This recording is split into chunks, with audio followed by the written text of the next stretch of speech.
이민수의 경제토크 하이투자증권 강북 WM센터 이영훈 이사님과 함께 2차 전지 얘기를 하겠습니다. 저 PBR 관련된 기업 밸류업 얘기하면서 그쪽이 부각이 되면서 오히려 성장주들은 그죠? 뭐 성장주라도 많이 오른 주식들은 좀 조정받아도 이해가 되는데 2차 전지 같은 게 사실 오른 것도 없는데 뭐 또 소외받고 실적은 아직 안 나오고 주가는 약한데 2차 전지 관련해서는 기업 실적 발표하고 나서 컨퍼런스 콜하는 거를 주목해서 봐야 된다. 네네. 이게 오늘 이사님의 그 포인트인데요. 궁금합니다. 네.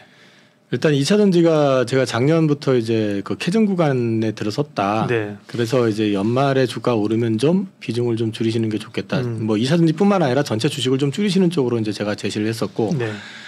이제 캐즘 구간 진입했다고 이제 말씀을 드리면서 이게 이제 캐즘에 대해서도 설명을 잠깐 드렸었습니다.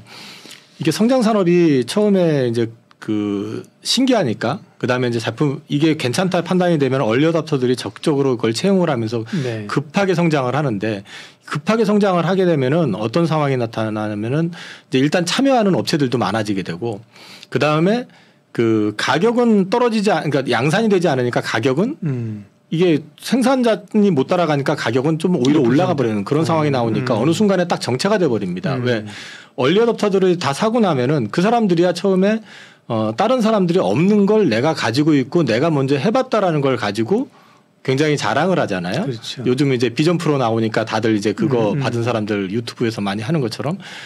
근데 그게 이제 실제로 범용화가 되면 받아들이기까지는 갭이 있는 거죠, 그렇죠. 가격이 일단 떨어져야 되죠. 그렇죠. 예. 그러니까 전기차 기준으로 얘기했을 때 전기차 처음에 신기하네, 소음이 없네, 뭐 여러 가지 얘기를 하면서 그리고 또 특히 이제 환경적으로 내가 그걸 탐으로 인해 가지고 그렇죠. 다른 내연기관을 타는 사람들하고 나는 달라. 이제 이런 자부심 같은 것도 생길 수 있고 이런 것들이 이제 작용을 하다가 어느 순간에 사람들이 사기에는 확장이 되기에는 가격이 높으니까 갑자기 수요가 좀 정체가 되는 그런 상황이 나올 수가 있고요. 또 한 가지는 전기차 같은 경우 기존의 내연기관 같은 경우는 주유소에서 그냥 꽂으면은 2, 3분이면 다 충전을 완충을 해가지고 네. 바로 다니는데 충전하는데도 문제가 있는데 그 인프라가 제대로 깔려 있질 않다 보니까 불편하거든요. 그러니까 올겨울에 그 한판 몰아쳤을 때 미국에서 전기차 충전하러 갔다가 전기차들 모두 거기서 그냥 올 방전돼 가지고 전기차 무덤이라고 그게 이제 사실은 충전 시설이 그만큼 그렇죠. 충분하지 않고 또 충전 시간이 생각보다 기니까 이제 그런 상황이 발생이 됐잖아요. 이제 이런 상황이 발생이 됐는데 전기차가 된다고 하니까 눈치를 보고 나 안 할 거야라고 생각하고 내연기관이 좋아라고 했던 자동차 메이커들도 뛰어들고 전기차의 가능성을 보고 처음부터 뛰어들었던 그 벤처도 있을 거고 그다음에 또 이제 뒤늦게 또 참여하는 업체들도 생기기 시작하니까 경쟁이 또 붙어버리게 되는 거죠. 그렇게 되니까 결과적으로 이제 어떤 상황이 나오게 되냐면은 안 팔리니까 가격을 낮춰서라도 팔게 되는 그런 상황이 나오니까 가격 경쟁이 이제 붙게 됩니다. 그러면 가격 경쟁이 붙게 되는 데다가 요즘 같이 또 금리가 높으면 보통 차를 살 때 100% 현찰 주고 사는 사람보다는 보통 할부를 끼잖아요. 네. 그러면 이제 할부 금리가 워낙에 높아져 버리니까 수요가 줄어들게 되고 그러니까 그걸 또 맞춰가지고 가격 할인을 하게 되고 이렇게 되니까 자기 마진을 훼손해 버리면서 시장이 조금 침체 같은 어떤 모습을 보이기 시작을 합니다. 전체 판매 대수가 줄지 않더라도 전체적으로 마진이 줄게 되고 그다음에 그 안에 많은 업체들이 이제 경쟁이 붙게 되니까 결과적으로 그 안에서 기술이라든지 자본이 딸리는 회사들 또는 네임밸류가 떨어지는 회사들은 도태되는 그런 상황이 나올 수가 있거든요. 근데 이 기간이 그 주식시장에서 뭐 주가 올랐다가 한 2달 조정받고 올라가듯이 그냥 그렇게 훅 바뀌는 게 아니라 이거는 이제 생존의 싸움이잖아요. 그럼 그렇죠. 생존 싸움에 들어가게 된 상황이면은 그 안에서는 어떻게든지 나는 살고 상대방을 죽여야지만 살기 때문에 이 기간이 생각보다 길 수도 있어요. 늘어질 수도 있고. 그렇죠. 그렇기 때문에 그 기간 동안에 어려움을 겪게 되는데 당장에 지금 테슬라가 그 자동차 가격을 그 변동을 줘가면서 지금 계속 팔았었잖아요. 그리고 어닝 쇼크가 나왔고. 네. 근데 올해 들어와 가지고 독일에서 그 비아드 자동차가 가격을 먼저 선제적으로 떨어뜨려 가지고 테슬라한테 도전장을 던졌다라는 이제 기사가 났었거든요. 그리고 또 실제로 보면은 이제 그 IRA법이 규정이 강화가 되다 보니까 그 FEOC와 관련돼 있지 않은 광물을 가지고 소재를 이용하지 않은 차들 같은 경우 올 1월부터는 완전히 이제 배제가 되니까 그걸 갖다가 이제 방어를 하기 위해 가지고 현대차 같은 경우도 지금 아이오닉 같은 경우 7,500불 현금 지원을 해주고 뭐 이런 것들이 지금 이제 나오고 있잖아요.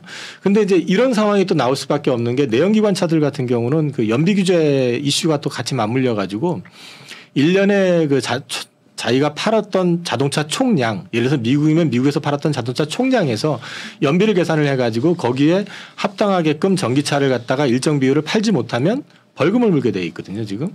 그게 이제 작년에 그 스텔란티스하고 포드 두 회사가 4천억 원 이상의 벌금을 냈는데 올해는 더 낼 거라고 하거든요. 그러니까 결국에는 안 내려면 차라리 여기서 조금 더 손해를 보더라도 그 보조금을 갖다 서포팅해 가면서 밀어내기를 하는 수밖에 없는 그런 상황까지 오는 거죠.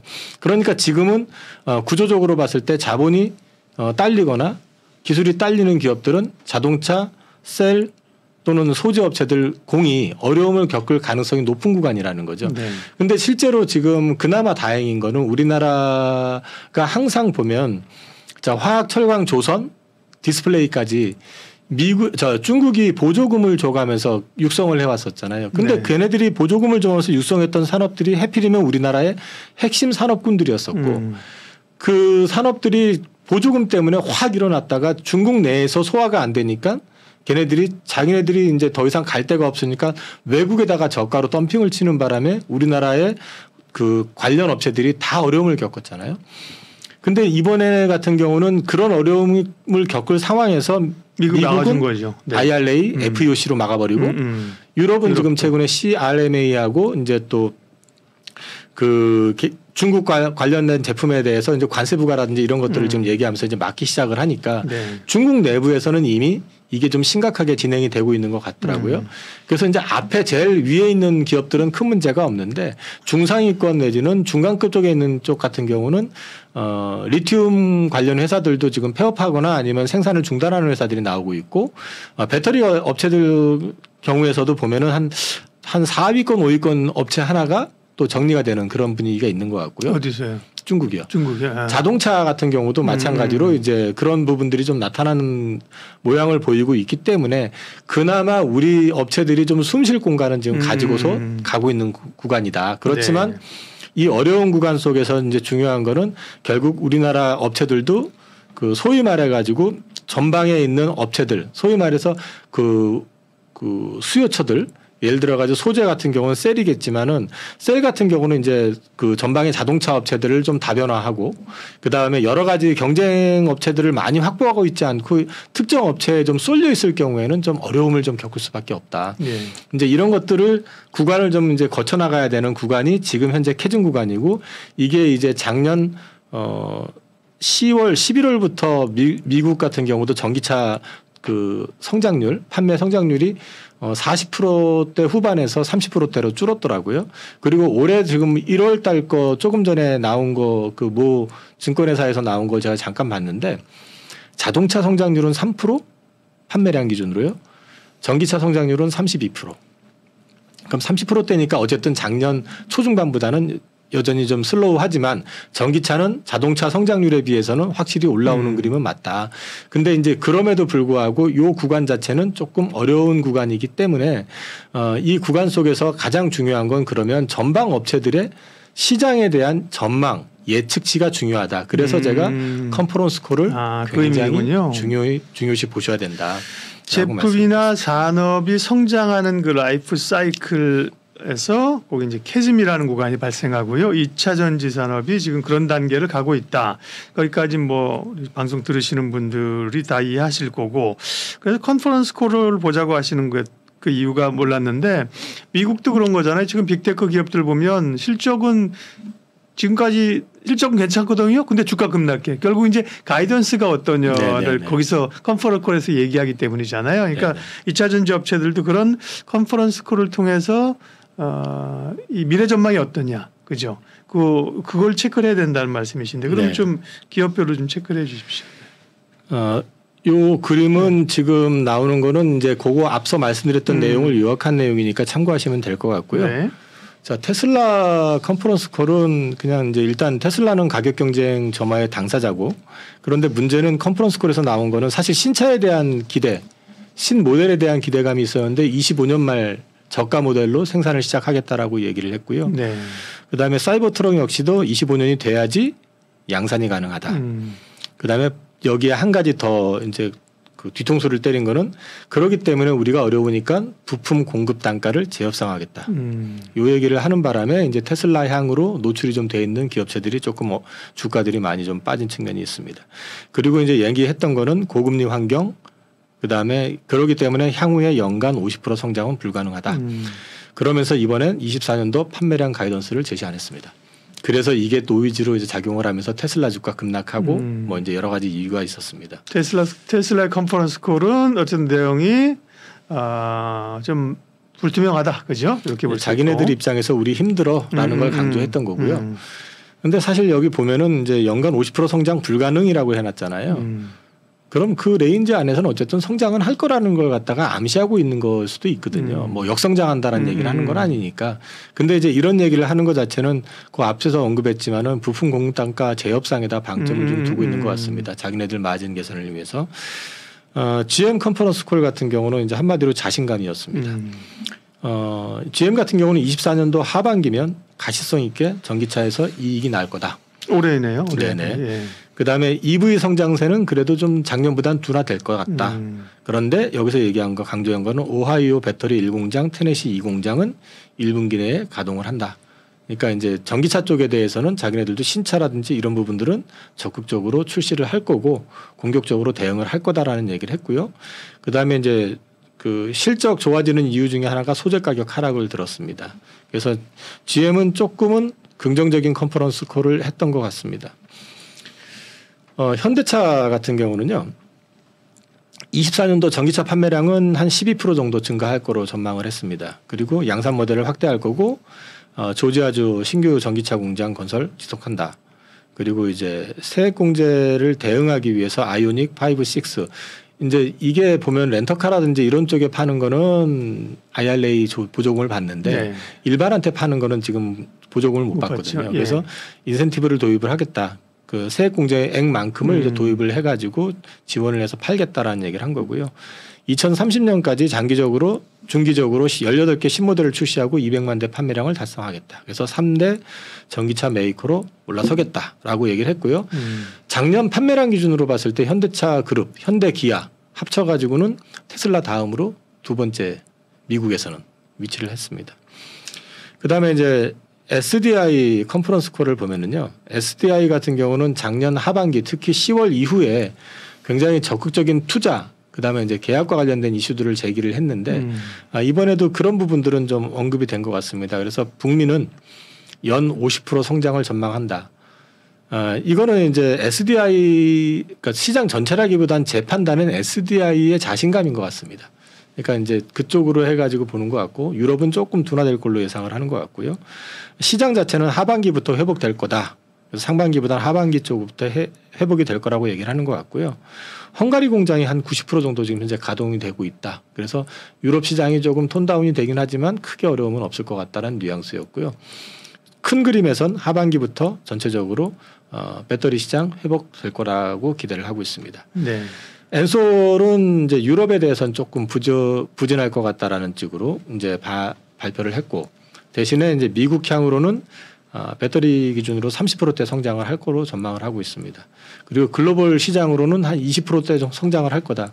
이게 이제 글로벌 시장이라고 하면 중국, 뭐 유럽, 뭐 이런 쪽 다 포함이 되는 거니까 그걸 가감해서 보신다면 우리가 주력이 아무래도 미국하고 이제 유럽 쪽으로 이제 집중이 돼 있으니까 그건 가감해서 보실 필요가 있고요.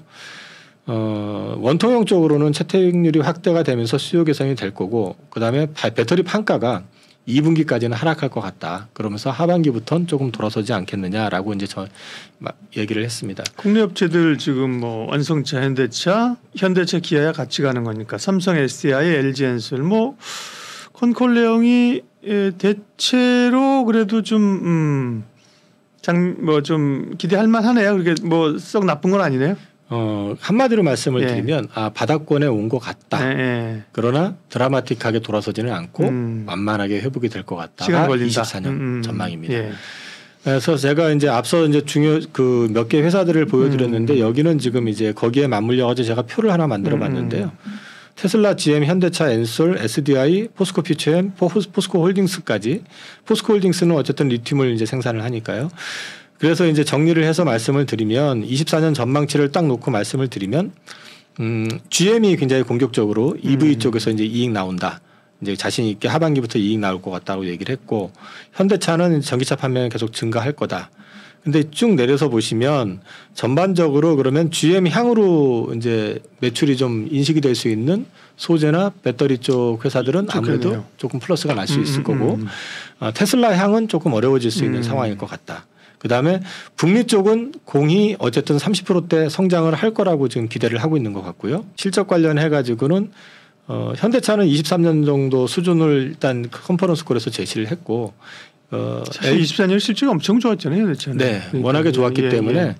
근데 이제 성장이라기보다는 조금 정체한다고 하니까 그것 때문에 빠졌다가 갑자기 최근에 이제 PBR 이슈로 급등을 했던 거죠. 그리고 이제 포스코 퓨처엠은 24년 전망을 물어보니까 거기에서 25년도는 두 자릿수. 뭔가 가면 24년 어때요? 25년 우리 엄청 좋을 거야. 뭐 그런 뉘앙스였었죠. 그래서 이제 그거는 뭐 알아서 판단을 좀 해야 될 것 같고요. 포스코 홀딩스 같은 경우 이제 얘기했던 게 24년 4분기부터 리튬에서 흑자가 날 거다라고 얘기를 했다는 거.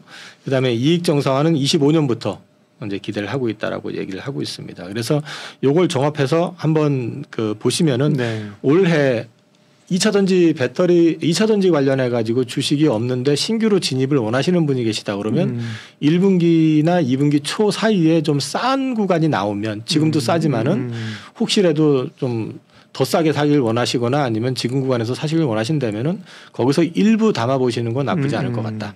그리고 보유자 입장에서 봤을 때는 어쨌든 지금 컨퍼런스 콜 기준으로 얘기를 하면은 지금 구간이 바닥 구간이라고 하는데 여기서 여태까지 빠지는 걸 참아 오셨다가 손절하시는 것보다는 조금 반등이 나올 때 물량을 줄이시더라도 줄이는 게 낫지 지금 구간에서는 잘못하면은 진짜 바닥에다 파실 수도 있겠다라는 거를 컨퍼런스 콜을 통해서 확인을 했습니다. 네.